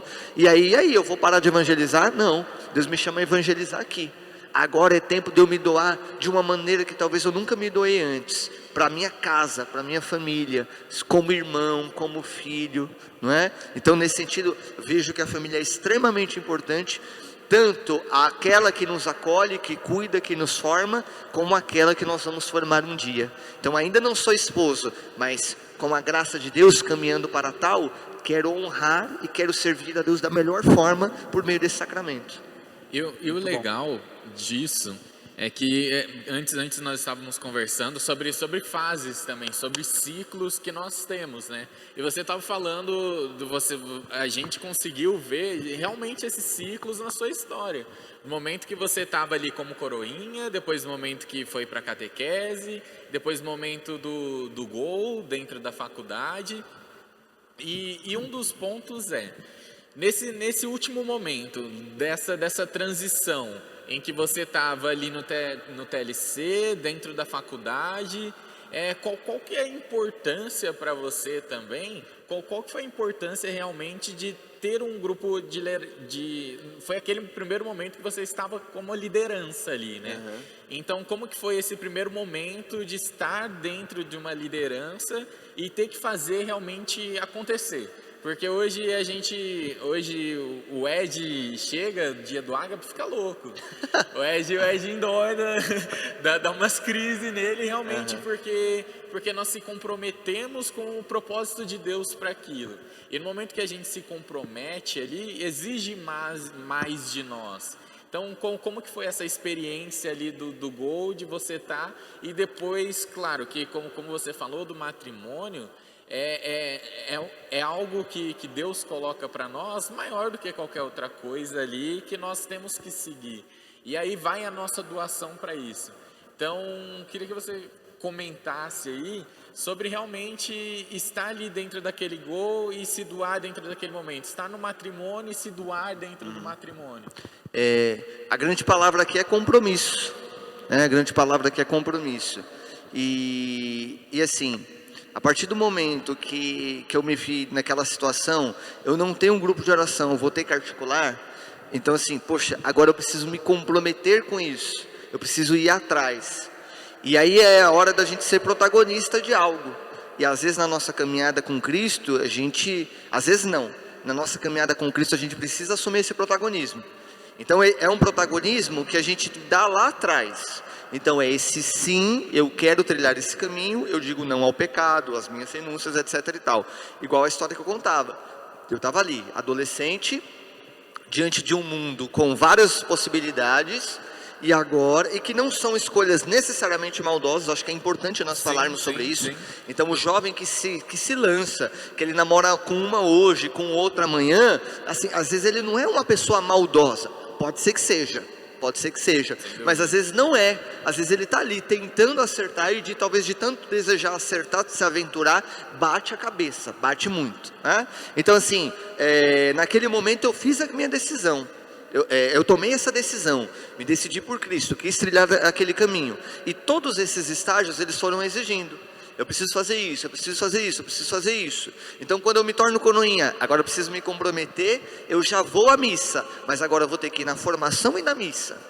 E preciso saber o que eu vou fazer na missa. Daqui a pouco agora eu viro catequista. Agora eu vou à missa, eu preciso ir para o encontro da catequese, eu preciso ir para a formação, preciso ler, preciso estudar. Então eu não posso simplesmente dormir na sexta tarde da noite e chegar no sábado a qualquer hora. Não, agora eu tenho um compromisso. Todos esses momentos eles vão exigir algo da gente. Eu acho que isso para qualquer ministério. Se Deus te chama a um ministério, tenha certeza que esse ministério tem cruz. Se o ministério não tiver cruz, é porque esse ministério não está sendo frutífero. Seja intercessão, cura, libertação, pregação, liderança, todo o ministério tem cruz. Railson, na pregação tem cruz? Claro que tem, várias renúncias. Estava falando para o Ed o perrengue que a gente passa quando não tem ajuda de custo, né? O perrengue que a gente passa muitas vezes quando a gente chega no retiro e está atrasado. Tanto de coisas que a gente deixa, e não só, o quanto que a gente precisa investir. Tem cruz. Todo ministério tem cruz, e se não tem cruz é porque provavelmente não está sendo frutífero. Então, Deus estava me chamando agora a um novo compromisso, a renovação carismática. E isso exigia esse compromisso, que era justamente articular um gol. Eu tinha duas opções: ou eu iria para um grupo de oração no sábado, ou eu iria articular o gol. Só que por que eu não fui com o gol? E aí entra o matrimônio também, o futuro matrimônio. Porque eu já estava comprometido de segunda a sexta com a faculdade. Sábado e domingo era um dia de exercer ministério. Eu vou ter mais um compromisso dia de sábado? Sábado à noite ainda, vou para um grupo de oração sábado à noite? E o lazer? Porque isso também é se santificar. Sem dúvida, sem dúvida. E o lazer, e aí, e o momento de ir no cinema, etc e tal. Então não, isso eu vou exigir. Então agora é hora de me articular para formar um gol aqui na faculdade, né? Então assim, é o compromisso. A todo momento nós estamos firmando compromissos com a palavra, com Deus. Então, e a gente percebe que o compromisso não é São José Maria Escrivá que fala sobre isso. A conversão é obra de um instante, a santificação é obra de toda a vida. A conversão é aquele estatelar, é aquele despertar, né? Opa, agora eu fiz um encontro com Cristo, agora eu sou chamado a trilhar um novo caminho. Só que a santificação, ela vai exigindo da gente a todo momento, que é o compromisso. Santidade tem a ver com compromisso. E só reforçando, né, no caso, o quão é importante você ter discernimento também, né? Porque muitas vezes vai aparecendo, né, situações na qual você vai ter que fazer escolhas, né? E são essas escolhas que podem fazer no sentido, assim, de mudar a sua vida de fato, né? Que é, né, questão da virada de chave, né? Então, assim, dependendo da escolha que você fizer, pode ser que acarrete tanto prejudique ou se não até mesmo beneficie o seu crescimento dentro da igreja, até mesmo fora. Então essa parte, assim, esse momento de você ter discernimento, muitas vezes nós jovens, né, nós queremos abraçar o mundo. Então você acaba pegando tudo aquilo que aparece, você muitas vezes acaba deixando de falar não, né? Que por achar que aquela pessoa vai achar ruim ou não, ou que vão pensar de você ou não, e aí você acaba falando sim para aquilo, sim para outra coisa, sim para algum evento ali, outro da igreja, e aí no final de tudo você acaba assim, não se doando 100% conforme você deveria, não consegue servir de fato, verdadeiramente, porque a gente acaba querendo abraçar o mundo. Então essa parte assim de você ter discernimento, né, saber fazer as escolhas, né, para que você consiga de fato se doar 100% naquilo e verdadeiramente. Exatamente. E aqui você tocou num ponto que eu lembrei do nosso antigo bispo, foi o bispo do Ed também, Dom Emílio Pignoli. Ele dizia algo mais ou menos assim: você não tem que se desgastar no servir. Porque se você se desgasta no servir, aí entenda bem o que ele queria dizer. Se você se desgastar no servir, você não consegue prolongar o seu serviço. Deus quer que você cuide da sua saúde agora, porque aí você prolonga, você serve mais. Às vezes nós achamos o quê? Conforme eu vou me doando, me desgastando, eu estou servindo mais. Não. Se eu cuido da minha saúde, do corpo e da mente, eu consigo prolongar. Eu não me canso logo, eu não me desgasto, eu não me frustro. Então, quanto antes, você que está assistindo, você que tem 15, 20, que está assim, nossa, eu estou sedento de servir, cara, tome consciência disso. Se você conseguir se cuidar, se poupar, se podar, você vai servir muito mais ao Senhor, porque você serve com mais consciência e com mais qualidade. Sem dúvida, e até não só dentro da igreja, mas a gente consegue ver exemplos, por exemplo, o Usain Bolt, ele não vai fazer uma prova de 1 quilômetro, ele não vai ganhar. Perfeito. Ele tem um disparo, uma aceleração muito boa, porém ele não tem constância. E realmente, se nós dispararmos e queremos acelerar e fazer as coisas muito rápido e muita coisa, vai chegar um momento que sua constância não vai ser tão grande. Uhum. E a constância sim leva um caminho maior para ser trilhado. Exatamente. Então, em relação à constância, é algo que eu falo assim, particularmente, em relação a mim, é algo que é difícil você, né, dependendo das decisões, você ter, difícil, de fato, e colocar em prática. Porque só essa constância, mesmo que às vezes seja algo simples ali, é só ela que vai fazer com que você consiga melhorar, né, e ser uma pessoa melhor, ser um profissional melhor, ser um pai, um filho, ou qualquer coisa que seja. Mas a constância é algo que a juventude, algo que eu vejo muito hoje, que é algo que deve ser trabalhado mesmo, de ter essa constância, né, para que muitas vezes a gente não desanime no meio do caminho, deixe de servir verdadeiramente. Então, assim, algo que a gente deve buscar, deve trabalhar, deve moldar, né, para que a gente consiga de fato, né, atingir, fazer aquilo que seja da vontade de Deus. Então, é algo muito importante. Isso aí. Aí eu vou aproveitar aqui, eu vou fazer mais uma pergunta.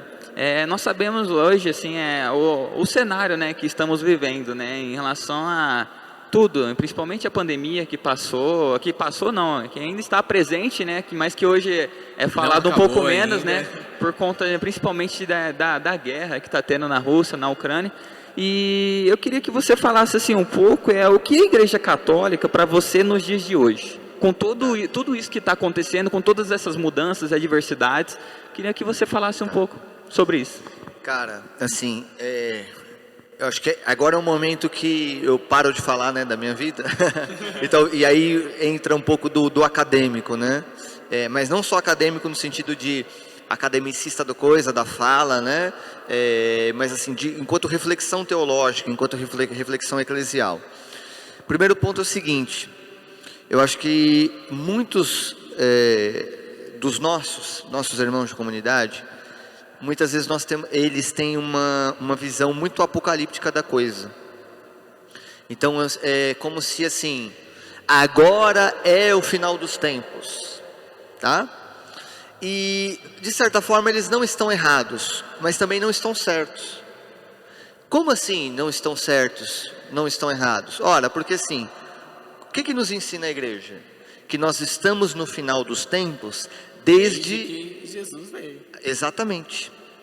Desde a encarnação e a sua ressurreição, ali se inaugura o final dos tempos. Naquele momento ainda, as pessoas seguiam Jesus, ficavam esperando isso, enquanto ele estava. E até mesmo a comunidade primitiva, quando nós lemos ali no livro de Atos, que eles iam vendendo os seus bens e partilhando, na cabeça deles, Jesus vai voltar imediatamente. E depois vai passando o tempo, ele não volta, e aí as demais comunidades vão articulando aquilo. Mas fato é, nós estamos no final dos tempos desde a ressurreição do Senhor, desde a sua encarnação, tá? E outro ponto, este cenário de dificuldade, de uma pandemia ou de uma grave epidemia local e de guerra, não é inédito. Não é inédito. Aí eu dou sempre o seguinte exemplo. Se fala muito da Polônia católica. Imagina você, dentro de uma família católica, em 1944, 1945, com o exército nazista invadindo e atirando para todo lado, etc., ocupando aquele lugar. Na cabeça dessa família, o que aquele povo está vivendo? É um fim de mundo, certo? Então, nesse sentido, o que eu quero dizer é o seguinte: nós não somos as últimas bolachas do pacote. Nós não somos privilegiados, então, por vivermos um tempo de martírio nesse sentido. Cada época teve as suas adversidades. Talvez nós achávamos que ali, pós-Guerra Fria, etc e tal, e aí nós temos muitos teóricos, né? Byung-Chul Han, que é aquele sociólogo sul-coreano, falava a gente tinha superado as epidemias. Esse livro dele é de 2014 a 2015. E aí chega o coronavírus recente. E o Yuval Harari fala que essa sociedade é menos violenta que as outras e tal. Então assim, a gente percebe que, calma lá, talvez a gente achou que nós estávamos caminhando bem, e a gente percebeu que não, no fundo nem tanto, né? E até porque, e aqui vale lembrar, a gente fala muito de Rússia e Ucrânia, porque está ali no continente europeu, mas assim, poxa, Somália vive um conflito bélico. O Iêmen vive um conflito bélico. A Síria nunca se recuperou. O Afeganistão vive hoje uma situação muito complicada. Então assim, tudo isso hoje, está acontecendo hoje. A gente poderia citar outros países, né?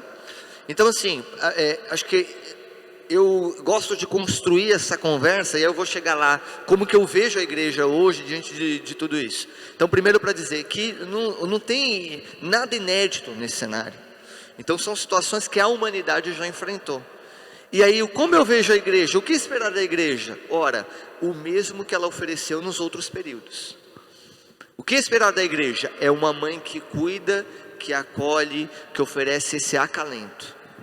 É isso que nós precisamos como igreja. E aqui não é o que eu espero, porque eu sou igreja. Então eu, como igreja, eu também preciso oferecer isso.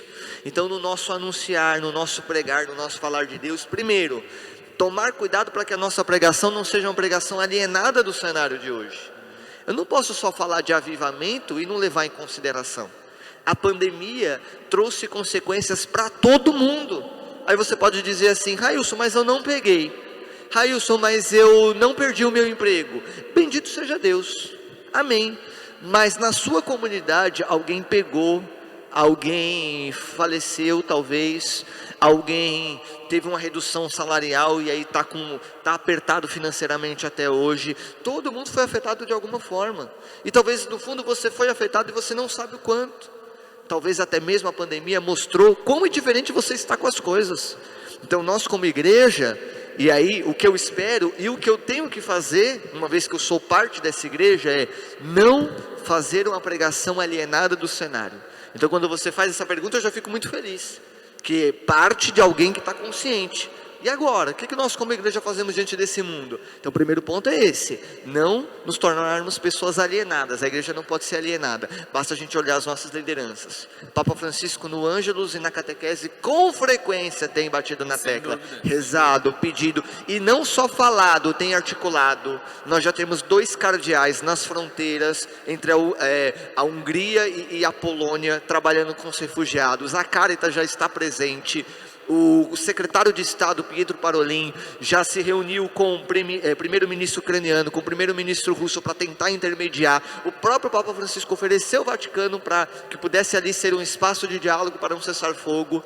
Então nós precisamos fazer o quê? Estarmos atentos a esses sinais e não se desesperar e pensar: nossa, é o final do mundo, vamos só esperar a morte. Não, oferecer acalento, oferecer esperança. Afinal é assim que nasce o texto do Apocalipse. Num cenário tão contraditório, João, por meio de elementos simbólicos, tenta oferecer esperança para aquele povo. Eu ia falar justamente sobre a esperança da igreja nesse momento. Tipo, enquanto a gente não tem mais um olhar, a gente não consegue... Hoje é muito difícil a gente encontrar uma saída. Às vezes a gente olha diante de um problema e fala: como que esse problema vai ser resolvido? Como que esse problema vai acabar? E a igreja e Jesus entrando ali consegue nos falar: ó, eu estou aqui. Eu vim trazer esperança para vocês, eu vim trazer vida para vocês, realmente que o que Deus veio nos trazer. Jesus veio nos dar vida e vida eterna. Então é momento da igreja, acredito, dar essa esperança que possa confortar e ajudar as pessoas que mais precisam nesse momento. Perfeito. Com certeza, e nesse cenário, né, não só nesse, mas em todos aqueles momentos de dificuldade, né, em que o mundo viveu e vive até hoje, é para a gente também aproveitar essas oportunidades, né, por meio do dom da vida que Deus nos dá, para a gente, né, aprender e buscar fazer coisas diferentes daquelas na qual a gente não fazia antes. Então é um momento também da gente refletir e falar: pô, a igreja está fazendo isso, e aí? Mas o que eu posso fazer hoje aqui na minha comunidade? Às vezes a guerra está lá do outro lado do mundo, mas muitas vezes as pessoas estão passando também dificuldade aqui ao nosso redor, e muitas vezes a gente acaba não percebendo e meio que virando as costas, né? Sem saber. Então é importante a gente fazer essa reflexão, né? Entender tudo aquilo que se passa ao nosso redor, para que de fato a gente consiga, né, ajudar tanto aquelas pessoas que estão aqui e até mesmo outras pessoas que estão distantes de nós, né? Perfeito, Ponce. Ponce, te agradeço muito a participação. Eu que agradeço. Muito obrigado. Valeu, Railson, foi um prazer. Valeu, abraço. Próximo, Ponce. Abraço. Ed está de volta. E eu já queria te puxar, Ed, que o Railson e o Ponce estavam falando em alguns momentos que nós vivemos, o papel da igreja. E o Railson falou que em um certo momento da vida dele, ele precisou ter ali a decisão de criar um grupo de oração, um GOL, dentro da universidade. E você dizia pra gente, dentro da sua história, que você nunca ia criar um grupo de jovens. Porém, quando você chegou aqui em Garça, você precisou criar um grupo de jovens. Conta pra gente o que aconteceu e o porquê e qual a decisão que você precisou tomar diante disso. Como eu falei hoje com o Railson também, a igreja ela é hierárquica. Fala essa palavra. Hierárquica. Então... E ele queria pregar difícil, né? Essa palavra hierárquica. Então, vai fazer 11 anos agora o grupo de jovens em setembro, ou 12, não sei. 2011, 2011 começou, 2010. Bom, vai fazer aniversário aí. Acompanhe nas redes. Então, aí foi muito na questão da obediência. Eu vim para Garça, eu era da Renovação Carismática lá no Campo Limpo, a gente nem se conhecia ainda, e eu vim morar aqui em Garça, no ano que o Padre Léo morreu, 2007. Chegando aqui, eu fiquei participando das missas, normal, e aí já me engajei na renovação. E até na época estavam com uma dificuldade de formadores, eu fiquei trabalhando na formação, depois até virei vice-coordenador da cidade, da renovação, tudo. E nesse período de transição de padre, veio um padre que já me conhecia, que eu ajudava em umas missas na diocese, em alguns eventos. Aí ele veio para cá e falou, vou precisar bastante de sua ajuda em Garça. Em Garça, em 2010, não tinha grupo de jovens, nada. Tinha malemar crisma. Estava tudo muito assim, sem nós passamos por uma dificuldade na nossa cidade que não vem ao acaso. E aí, o padre falou, vou precisar da sua ajuda. Aí nós montamos uma comissão para organizar o crisma. O crisma era feito nas casas, não era feito no salão, não era feito nas comunidades. Então nós viemos com um método de reestruturação do crisma. Conseguimos agrupar os catequistas e novos catequistas vieram para nós. E aí a gente começou um grupo cada um pegou uma turma de crisma e eu peguei uma turma de crisma, desse crisma, com todos os jovens que fizeram o crisma, teve um retiro, que é da Escola Santo André, um outro movimento que tem na igreja. Aí fez o retiro, tudo, a molecada gostou muito e o padre simplesmente mandou. Ele já estava 1 ano aqui, estava terminando o tempo de crisma, ele falou, agora que acabar o crisma, monte um grupo de jovens. Eu falei, não vou montar grupo de jovens. Gente, é sério, eu trabalhei no TLC muito tempo na paróquia São José Operário, mas o meu berço sempre foi Renovação Carismática Católica.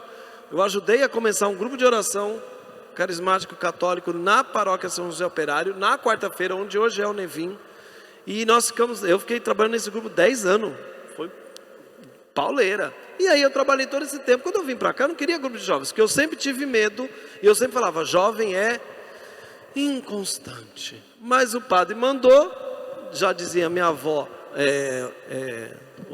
manda quem pode, obedece quem tem juízo. Falei, vamos aceitar o desafio. Aí começamos o grupo, graças a Deus. Foi um ano muito difícil, porque era o ano que meu pai estava mais enfermo. O grupo fez 1 ano, aniversário de 1 ano, em outubro, em setembro, no último dia de setembro. Aí no primeiro dia de outubro meu pai faleceu. E 1 dia antes foi a festa de aniversário do grupo de jovens. A igreja lotada, mais de 70 jovens, todos de branco, foi bem bonito tudo. E aí foi que começou a caminhada. E graças a Deus deu certo. Eu fiquei acho que 5 anos, sei lá, um bom tempo na coordenação do grupo. Depois veio a inspiração de montar o movimento Ágape, que nada mais é de uma continuidade do grupo de jovens, porque o que acontece em todas as paróquias, e aí você fica muito atento na sua paróquia, o grupo de jovens ele é cíclico. O jovem vai fazer 19, 20 anos, ele não vai mais para o grupo de jovens, ele não vai ter pique, ele não vai ter tempo, porque ele está na faculdade, que ele está namorando, ele está trabalhando, e por isso que muito grupo de jovem morre, porque você não renova o grupo de jovens, não renova, você tem que renovar, todo ano tem que entrar novos jovens, todo ano tem que entrar molecada de 14, de 15 anos, de 13 anos, aí o pessoal que é mais velho fala, vai vir essa molecada novinha aí para quê? Só que é eles que vão continuar o grupo lá na frente. E quando eu tinha a primeira geração do grupo de jovens, eu falava para eles não queriam que os irmãos deles fossem no grupo, os irmãos mais novos. Eu falei, deixa seus irmãos vir, deixa seus priminhos vir, porque eles vão continuar o grupo lá na frente. E graças a Deus tem acontecido isso. Então, na obediência, né, primeiro a igreja e fazer a vontade de Deus.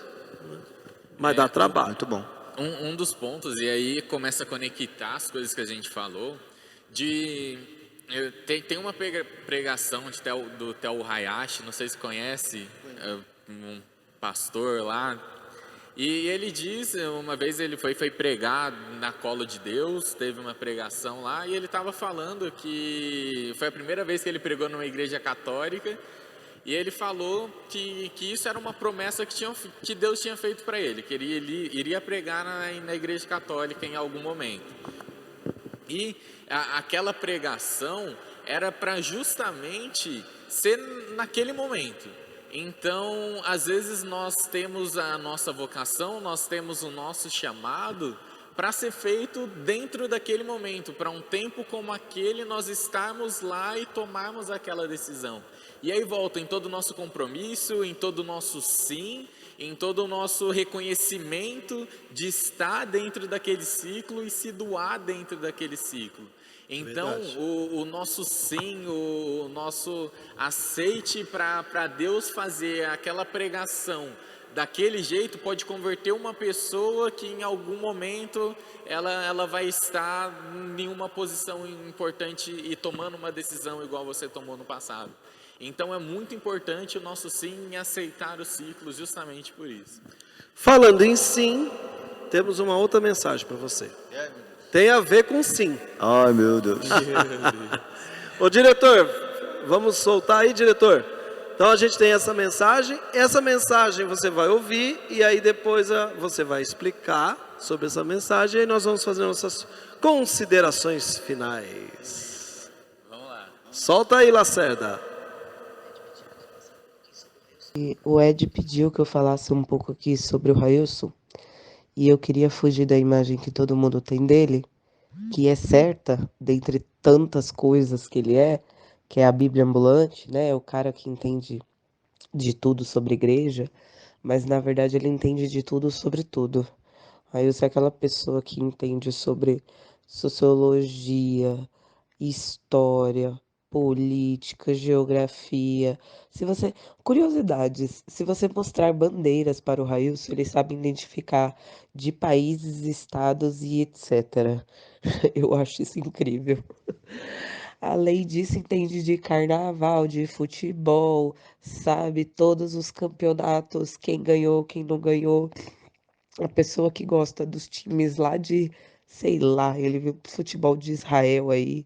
É uma pessoa muito eclética. Eu falo pra todo mundo que o Railson é a pessoa mais eclética que eu conheço na vida. A pessoa que escuta Racionais, funk, Colo de Deus, samba enredo, é uma pessoa diferenciada, convenhamos. E queria pedir para ele falar um pouco para vocês sobre esse lado aí mais espontâneo, talvez, não sei qual palavra. Fiquei emocionado aqui, pô. Quem é que estava falando? É a Jeane, ora. Tá bem, né? Vejo nadinha igual jogador de futebol. Mas como é que essa sua vida com a graça de Deus, todos nós aqui da cidade admiramos muito você, eu gosto muito da sua noiva, eu erro o nome dela, eu sei. Eu evito falar Jeane, porque às vezes eu posso errar, mas eu conheci ela batalhando dentro da igreja, lutando para um retiro acontecer, né? E eu vi em toda a minha caminhada, não só você, mas algumas outras pessoas que um dia vão estar sentadas aqui, esse amor por aprender de tudo. Isso é maravilhoso. A gente está vivendo uma época que a juventude tem muito conteúdo e é muito raso, muita informação e pouco conteúdo. Fale.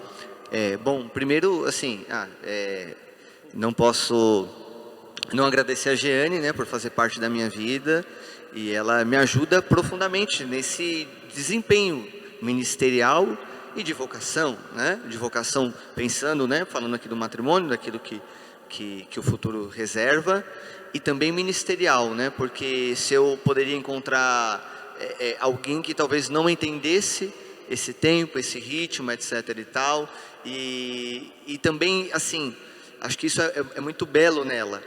Ela entende, e eu também preciso entender nela, que ela não tem o mesmo ritmo que o meu. E a gente tem que olhar e dizer que está isso. Exato, né? tá Eu não certo. posso obrigá-la Sem a ter dúvida. o mesmo ritmo que o meu, porque eu sei que é um ritmo alucinante, é diferente, né? Mas mesmo assim, um entende o outro e nós incentivamos o outro dentro dessa dinâmica. Que eu compreendo que ela não tem o mesmo ritmo que o meu, mas que ela esteja próximo de Deus, próximo do sagrado. Ela entende que eu não tenho o mesmo ritmo dela, mas que eu tenha consciência disso, né? Que não é simplesmente fica aí, eu vou seguir em missão, mas que ela entende que Deus quer usar da minha vida e sabe que isso que é uma potência, que é uma bomba de alguma forma, que não pode ficar presa ao bairro e tal, né? Então eu agradeço muito por Deus ter colocado ela na minha vida e que a amo, né? E que agradeço profundamente porque ela me ajuda a desempenhar uma melhor versão de mim, assim como Deus puxa a minha orelha constantemente, ela é essa pessoa aqui nesse mundo, né, nessa fase, nesse ciclo, que me ajuda também a dar a minha melhor versão. E pegando assim um gancho quando ela fala sobre essa multicultura aqui presente, né, então sempre fui muito curioso, então sempre gostei de ler sobre coisas aleatórias e assim, eu sou muito de mergulhar de cabeça assim em algo, né? Então desde moleque eu sou assim. Então eu até lembro que quando todo mundo da minha faixa de idade, ali 6, 7 anos, eles queriam jogar bola, mas é simplesmente assim, eu sou o Brasil, eu sou o Ronaldo. Não, eu não quero ser o Brasil e ser o Ronaldo, eu quero ser o Frank de Boer da Holanda, sabe? Eu quero ser o outro, eu quero ser o... Não, você é Palmeiras e Corinthians? Não, eu quero ser o Guarani, cara, eu vou ser o Guarani, tá ligado? Eu era muito assim, eu sempre fui muito assim, né? E isso em tudo, né? E aí eu devo também muito à minha família, né? Quando ela fala do carnaval, o meu pai, assim, foi o meu primeiro professor nesse sentido, né? Sobre falar das escolas de samba, o que era, a diferença do carnaval de Salvador para o carnaval das escolas de samba e tal. Então foi todo mundo que eu conheci, que faz parte, e assim... esse processo de discernimento é importante também, para a gente reconhecer o que é amoral, porque o amoral é diferente do imoral. Às vezes a gente acha que situações que são amorais, isto é, neutra, o A aqui está no sentido de indicando a neutralidade, enquanto o I indica o negativo, aquilo que é amoral é diferente do imoral, e às vezes a gente acha que certas coisas amorais são imorais, e a gente acha que as pessoas elas precisam ser rotuladas por aquilo e muitas vezes serem julgadas como menos cristãs que as outras por conta daquilo. E isso eu sempre tive muito no meu coração, que Deus permitiu que eu trilhasse todo esse caminho, porque aquilo seria muitas vezes ponte para dialogar com as outras culturas. Eu sou um pregador que formo bastante membros da renovação. Eu prego para gente que está na igreja, mas em diversos momentos eu preguei para gente que estava fora, nos retiros querigmáticos, nos grupos de oração que estão com as portas abertas, no sentido literal e metafórico da coisa, ou seja, qualquer pessoa pode entrar, e eu tenho certeza que quando a gente faz essas conexões, a gente consegue tocar em elementos que são muito profundos. Então quando alguém escuta um pregador e percebe que ele não está alienado do mundo, ele não, sabe, não é um cara que está fechado numa bolha, que acho que esse é um risco que nós corremos muitas vezes, eu acho que isso é positivo para a evangelização. Pode ser que eu esteja enganado, mas pelo menos o meu coração fica muito em paz diante disso. E quando eu vejo homens de Deus que eu admiro tanto, como Dom Paulo Evaristo Arnes, que foi arcebispo de São Paulo, Deus me deu a graça de conhecê-lo, Papa Francisco, Ed Renekiewicz, que é um teólogo que eu admiro profundamente, Karl Rahner, que é um cara que eu conheci na academia. Quando eu leio esses caras, quando eu escuto esses caras, e caras que estão próximos de Jesus de Nazaré, eu falo, poxa, eu acho que é esse caminho. E mais ainda, quando eu leio o Evangelho de Jesus, eu percebo que Jesus trilhou de certa forma esse caminho. É porque não tinha um time de futebol, é porque não tinha um carnaval, mas quando Jesus está na bodas de Caná, quando Jesus conta parábolas, usando elementos da agricultura, eu tenho certeza plenamente que Jesus está lendo os sinais dos tempos e fazendo daquilo pontes para que ele possa anunciar o reino. Muito bom, é isso, Nagá. É isso, perfeito, Railson, muito obrigado mais uma vez por você estar aqui com a gente. Eu que agradeço. Foi uma conversa muito rica, a gente conseguiu aprender muita coisa, tem muita ideia, tem muita vivência em si, que pode ser usado. Às vezes a gente está passando por situações que a gente não sabe como se comportar, e está aqui o que Deus falou com a gente. Às vezes eu acredito que nossa vida, nosso testemunho sirva muito de exemplo para outras coisas, para as outras pessoas. Então você tem um testemunho muito bonito em si e tem muita coragem. Acredito que o que eu mais admiro, a palavra para mim, resume sua vida, ou coisas que você acha importante com uma palavra, é a coragem para mim. Porque quando a gente tem coragem, a gente faz coisas acontecer. A gente não se se acomoda com o que está acontecendo, sem abrir os olhos para enxergar para outras realidades e para entender como as outras coisas funcionam. Eu não posso pregar hoje para um jovem sem saber o que o jovem vê no Instagram todo dia. Eu não posso pregar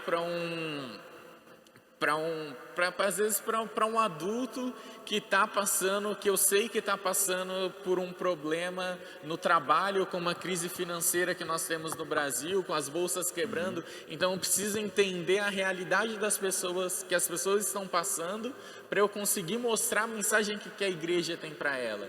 A mensagem que Deus tem é a mensagem mais atual do que o jornal que vai sair amanhã. Exatamente. E a gente só vai conseguir pregar isso no momento que a gente entender o que está acontecendo.